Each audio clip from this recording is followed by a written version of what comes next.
that set up so that you can avoid the loop. However, what else was there? There's something else here. Oh.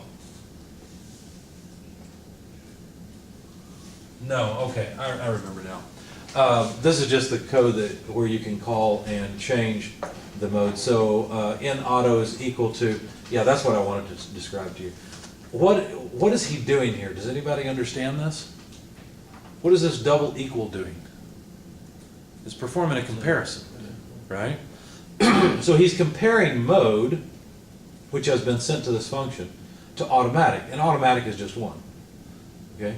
So if mode is the same thing as automatic, if we're in automatic mode, then this would return a 1 or a true.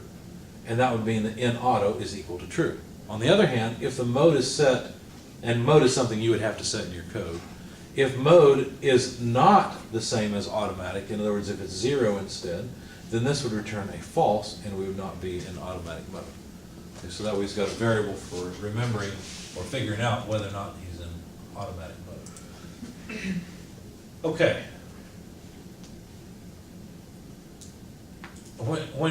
He didn't quite get to the point yet where he was dealing with bumpless transfer.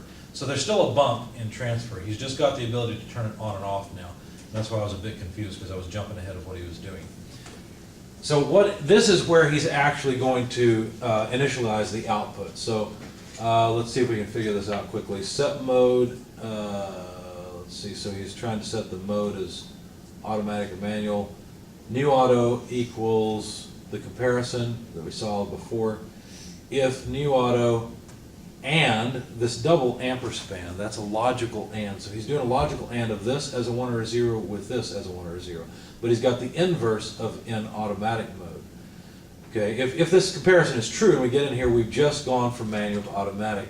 So then he calls the function called initialize. And initialize says last input equals whatever the input is right now.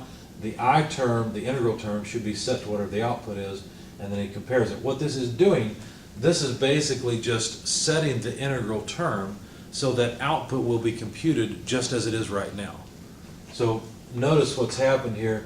Right now we had manual control over the output. So basically he's just setting I term to whatever the output is right now, so that later on, once he gets into this section where he's actually calculating, here we go, he's actually calculating the output right here, then output will essentially be set to I term, and so output will be equal to whatever it was when we were pressing the pedal ourselves, basically, when we were in manual mode.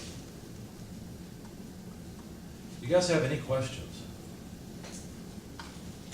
That was a pretty quick flyby. You're probably not sure of I have most so many of what I questions, said. I'm not even sure what questions I have. Yeah. Question is probably what language were you speaking? As we go along, I think this will make more sense. You will have to refer back to this video and to this webpage. This webpage is excellent. I've not seen one near this good. And it's exactly applicable to what we need for PID control on the Arduino. It's perfect. That's why I didn't even bother making a presentation, because this is so good.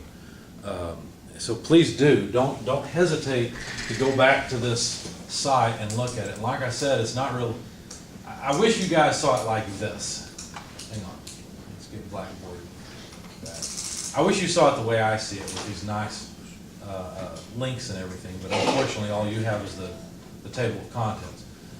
So anyway, it's the third link down. It's the discrete PID control detail explanation. And like I said, it is just excellent. So I highly recommend it. Let's see. This is just a closed loop feedback that the professor in Columbus added.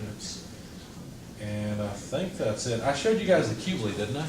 Okay, I thought so. If you haven't seen it, it's worth playing that video to look at. Okay, I think that's all I wanted to say about PID control.